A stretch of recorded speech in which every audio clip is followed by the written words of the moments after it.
30 दिन और हर दिन में 24 घंटे काम करेगी। और मैं सोचता हूँ कि जो कुछ 4 सालों में माना कोई काम, वैसे तो हमारी सरकार ने 4 साल में भी बहुत जन उपयोगी काम किए हैं। उनको जनता के बीच में लेकर जाएंगे 4 साल बिल्कुल नहीं, उनको भी लेके जाएंगे।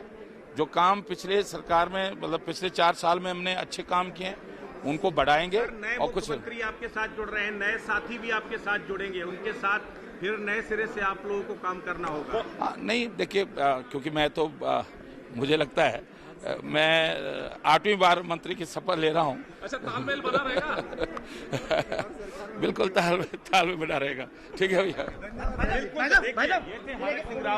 जिन्होंने साफ जो उत्साहित हैं, जैसा कि हम उनकी बॉडी लैंग्वेज को देख करके, और जाहिर तौर पर जब इस तरह के मौके होते हैं तो उत्साह अपने आप आता है। अनुपम जी, एंटी इनकम्बेंसी को लेकर मैंने सवाल किया था रख सिंह के संबोधन से पहले। क्या आपको लग रहा है 4 साल की एंटी इनकम्बेंसी को ये नई टीम कितना कम कर पाएगी?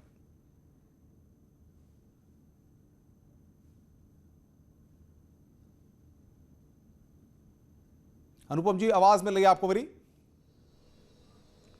हाँ, थोड़ा सा डिस्टर्बेंस है। जी जी, अपना सवाल रिपीट करिएगा। मेरा था कि 4 साल की जो सरकार की एंटी इनकम्बेंसी है, जिस बात को लेकर कांग्रेस भी सरकार पर हमलावर है, आपको लगता है नई टीम इस एंटी इनकम्बेंसी को इतनी जल्दी कम कर पाएगी? देखिए, तो सबसे बड़ा चैलेंज है सरकार के पास। बात आपकी बिल्कुल सही है कि इतनी एंटी इनकम्बेंसी हो चुकी थी पहले वाले सरकार के समय में। इसी को ध्यान में रखते हुए तो चेंज किया गया है बीजेपी ने, चाहे पार्टी के नेता जो भी बात कहें। लेकिन स्वाभाविक तौर पर एंटी इनकम्बेंसी का भय था पार्टी को, इसलिए चेंज किया गया है। तो यही तो चैलेंज है कि इसको एक किस तरीके से निगेट कर पाएं, किस तरीके से न्यूट्रलाइज कर पाएं, फिर इलेक्शन में जाए।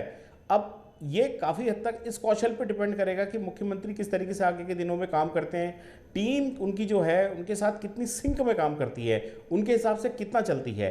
देखिए, आपने पहले भी देखा होगा कि यहाँ विधायक, मंत्री सब अलग अलग सुर में बात करते रहे हैं, तो उस तरीके की स्थिति अब ना हो, ये इस पे डिपेंड करेगा। विपक्ष को इस सब का कुछ फायदा मिलेगा? सुजाता पॉल काफी उत्साहित हैं, सरकार पर मुखर भी है। आपको लगता है विपक्ष को कोई बेनिफिट मिलने वाला है इसका?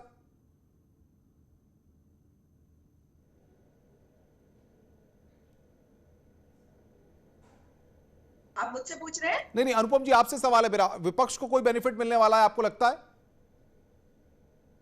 देखिए, विपक्ष को मिल सकता है, वह विपक्ष पर डिपेंड करेगा। हालांकि विपक्ष की भी जो मेन पार्टी है यहाँ पर कांग्रेस, आपने देखा कांग्रेस बीजेपी हमेशा सत्ता में अलट पलट करते रहती है।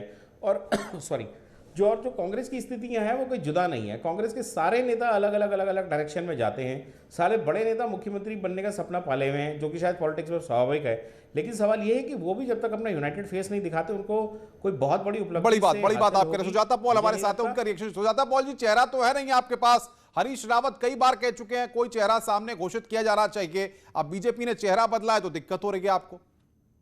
देखिए, जहां तक बीजेपी की बात है वो सरकार में है, हम सरकार से बाहर हैं और उनको अधिकार है। लेकिन लोकतंत्र में और हमारे संविधान के हिसाब से हम चेहरों पे चुनाव नहीं लड़ते, ना भारतीय जनता पार्टी को लड़ना चाहिए। अगर उन्होंने नैरेटिव बदल दिया तो जरूरी नहीं कि हम भी उन्हीं के नक्शे कदमों में चले, पहली बात। लेकिन दूसरी बात ये है, ये जो ब्राह्मण चेहरा ये अध्यक्ष के रूप में लाए हैं, ये क्यों लाए हैं? क्योंकि 4 धाम के जो पंडे पुरोहित है वो ब्राह्मण समाज इनके विरुद्ध खड़ा है, किसान जो है वो इनके विरुद्ध खड़ा है। और इन्होंने मदन कौशिक जी को, जो प्लेन एरिया से है, इसलिए खड़ा किया ताकि उस स्थिति को वो संभाल सके, वरना शायद अजय भट्ट। बिल्कुल, मैं महत्वपूर्ण बात आप करिए, इसको चर्चा के बिंदु में लाऊंगा कि आखिर मदन कौशिक को, क्योंकि अब तक जो परंपरा थी उसमें पहाड़ से ही बीजेपी प्रदेश अध्यक्ष बुलाती रही थी, इस बार क्यों हरिद्वार से मदन कौशिक को सामने लाया गया? इस पर हम बात करेंगे एक छोटे से ब्रेक के बाद। ये चर्चा जारी है और जैसे ही 5 बजे शपथ ग्रहण समारोह शुरू होगा, उसकी तस्वीरें भी हम आप तक लाइव पहुंचाएंगे। रुक रहे हैं एक ब्रेक के लिए।